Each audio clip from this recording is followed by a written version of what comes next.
I also had a few moments with some people in the streets of Nairobi discussing this issue. Should MCAs and MPs be required to have a degree before they seek elective positions? Let's hear what Kenyans had to say in the streets of Nairobi.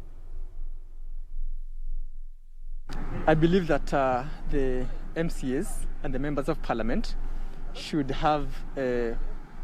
meet certain qualifications for them to hold a public office, because in those public offices, their responsibility, there are things to do with the oversight, legislation, and representation. And some of these things you cannot do if you are really not enlightened enough. There's a certain level of education that a public office holder should attain for them just to be efficient in holding those offices. A degree is important. First of all, najua masomo pia, vile tunaendelea kusoma kuna ile knowledge mtu anakuwa nayo unapata. You know, you don't just take things anyhowly. Una learn pia atakuvalue watu, atakuvalue what you're doing, you know, your profession and knowing exactly what you're doing. So, atufai kuchukua tu watu just from anywhere ati mtu anataka kukua MP. It's important. Unaweza kuwa uko na degree lakini hauna ile uongozi, na kuna watu wako na hiyo uongozi na bado wanaona hiyo degree, lakini wamesoma lakini hawana hiyo degree. Kwa hivyo si lazima mtu ati akuwe na degree, lazima ukuwe tu na ujanja, umesoma ukuwe na ujanja. I don't think it's very important for the leaders to have degrees in order to lead well, because they should just be able to portray that they're capable of leading without corruption. I think that's the biggest problem in Kenya.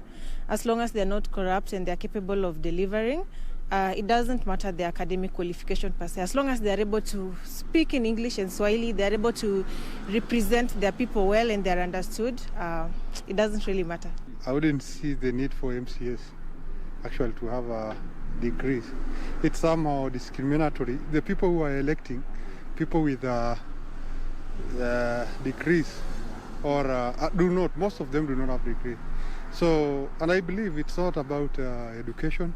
It's about how someone. Some people say leaders are born. Others say leaders are made, and I believe leaders are born. And I know of many people who have done well without actual, not even degree. I don't think it's really an essential to have, because you know, leadership is a calling. So whenever you have like that calling, you know, you have that heart of working for the people, you'll still have all that need be to be in leadership. I believe that the MCAs and the members of parliament should meet certain qualifications for them to hold a public office, because in those public offices, they are responsible. Those are just some of the views from Kenyans, actually mixed reactions. And guys, you've had some people talking about it's a calling, some people are talking about something that someone is born with.